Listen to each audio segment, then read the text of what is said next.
Recently मेरे दादाजी मुझसे बोले, बेटा हमारी जिंदगी का सबसे बेस्ट समय हमारा बचपन होता है। ये बोलकर वो अपने डायपर में हगने लगे। तो मैंने इस बात पे थोड़ा गौर किया और मुझे पता चला कि यस, बचपन सच में बहुत रैंडम होता है। बचपन में एक बार साइकिल की चेन चढ़ाते समय मेरा हाथ आ गया, तो मैं भाग के अपने अपाहिज दोस्त को भी ले आया कि उसके भी हाथ आ जाए। बचपन में मुझे मेरी दादी का चरित्र सही नहीं लगता था, क्योंकि वो मुझे डेली नया तारा दिखा के बोलती थी वो तुम्हारे दादाजी है। बचपन में मैं थोड़ा भोला भी था, ऐसे फालतू किसी को उंगली नहीं करता था, वरना फिर मैं 9 तक ही गिन पाता था। एक तो तब कोई भी आके गिनती पूछ लेता था, और उंगली करते समय गिनना कितना मुश्किल होता है पता है। बचपन में मैं और मेरा भाई हमेशा WWE देख के लड़ते थे, क्योंकि माँ बाप की चाहते लड़ने लायक थी नहीं। एक तो मेरा छोटा भाई बचपन में बहुत शांत स्वभाव का था, बेचारा स्कूल में भी सीनियर से बुली होता था। हाँ, वो सीनियर मैं ही होता था। एक बार मुझसे बोलता, भैया डॉक्टर बनना मेरा सपना है। तो मैंने उसे नीट की बुक्स ला दी, तो अब वो उसका पूरा सपना बन गया। अब वो डॉक्टर गेम में भी बीमारी बनता है, और बवासीर पीछे होती है। चिंटू बुक्स नहीं पढ़ रहा है तू? एक बार बेचारा बिस्तर पे गिर के रोने लग गया, तो सब बोलने लग गए कुछ नहीं हुआ, चींटी मर गई, चींटी मर गई। मैं यहाँ सोच रहा हूँ फिर अभी तक हम चींटियों वाले बिस्तर पे क्यों सो रहे थे? हाँ, घर में सबकी पीठ पे ददोड़े हो रखे हैं। हाँ, ये नहीं गिरता तो हमें तो पता ही नहीं चलता बिस्तर पे चींटियां हैं। हम तो सोए जा रहे हैं चींटियों वाले बिस्तर पे। और स्कूल में जब भी ये छोटे भाई पैंट में हक देते हैं, तो बड़े भाई को क्यों बुलाया जाता है? पता है कितनी घनघोर बेइज्जती होती है पूरी क्लास के सामने, और बुलाते भी इतने सस्पेंस है, वो देख के बड़े भाई का हगना निकल जाता है। ऐसे 2 छोटे बच्चे स्लो मोशन में भाग के आ रहे हैं। हाँ, वो उनकी नॉर्मल स्पीड है।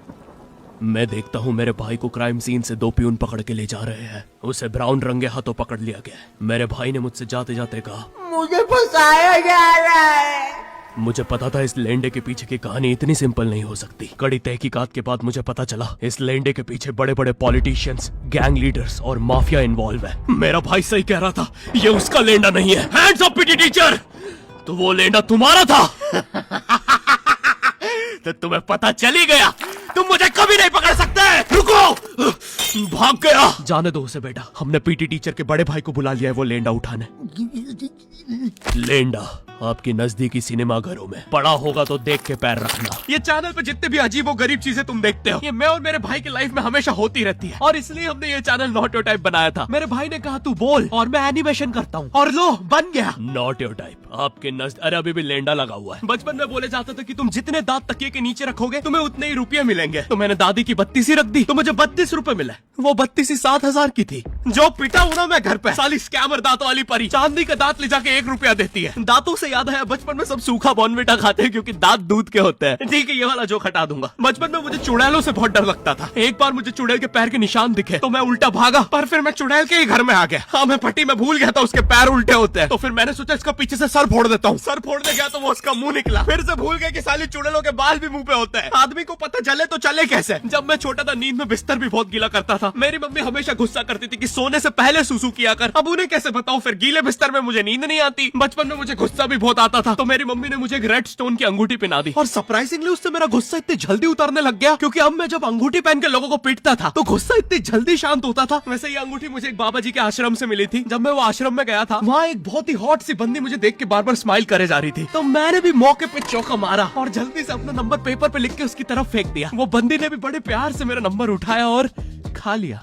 अरे भाई, उसको भूत लगे, वो तब से सबको स्माइल दे रही है। हम भी सुबह से नंबर फेंक रहे हैं, अभी तक 2 किलो पेपर खा गई है। हाँ, अब तुम्हें भी ऐसे रैंडम भूतों या स्ट्रेंजर्स पास नंबर ना फेंकना पड़े प्यार के लिए, इसलिए आओ हैपन पे चले। यहाँ तुम्हें मिलते हैं तुम्हारे कॉमन इंटरेस्ट के लोग। मुझे बॉर्नविटा बहुत पसंद है। मुझे भी रोहित। आओ मन बुद्धि हैंडशेक करते हैं। हैपन पे मिलती है आपको उन लोगों की प्रोफाइल्स जिनके साथ आप पाथ क्रॉस करते हैं। यहाँ तुम अपने एरिया के लोगों की प्रोफाइल्स भी देख सकते हो। यही नहीं, जो लोग तुम्हारे फेवरेट स्पॉट पे जा चुके हैं, यहाँ तुम्हें उनकी प्रोफाइल्स भी मिलती है। तो अभी जाकर अपना नेक्स्ट क्रश स्पॉट करो अपने ही मन पसंदीदा स्पॉट पे। तो अभी जाकर डाउनलोड करो, लिंक डिस्क्रिप्शन में। Thank you happen.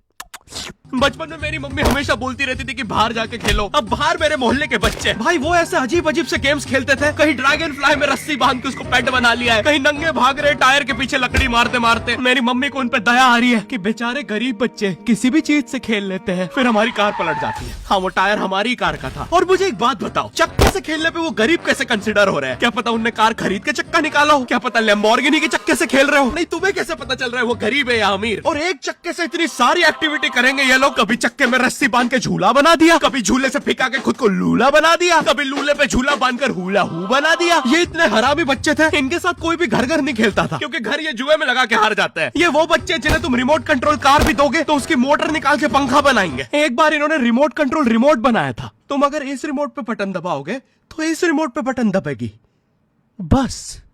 ये लोग मकर संक्रांति के दिन पतंग भी लूटते थे दुकानों से। पतंग से याद है मैं बचपन में अपने दोस्त जनक के साथ बहुत पतंग उड़ाता था। जनक गुजराती था और गुजराती लोग तो बहुत बड़े पतंगबाज होते हैं। वो लोग गला काटने के बाद भी काय पोचे चिल्लाते हैं। जनक मेरे घर पे इतना बड़ा गिर्रा लेके आता था पतंग उड़ाने। उसमें पता नहीं कितने 1000 किलोमीटर का मांझा लपटा होता था। हम दोनों का सपना था उस गिर्रे की पूरी ढील देना। एक बार तो गिर्रा खाली होने ही वाला था पर वो पतंगार तो घूम के हमारे पीछे से आ गई। हमने हमारी ही पतंग काट दी। तो इस बार हमने सोचा पतंग पूरी परपेंडिकुलर उड़ाएंगे, स्ट्रेट। हमने 2 घंटे ढील दी। वो मांझे में वेव सिग्नल आने लग गए प्राचीन भाषा में। हमें लगा हमने एलियंस ढूंढ लिया बट फिर धीरे से वो सिग्नल क्लियर हुआ। हमें पता चला हमने कोई नासा का 100 मिलियन का टेलीस्कोप काट दिया।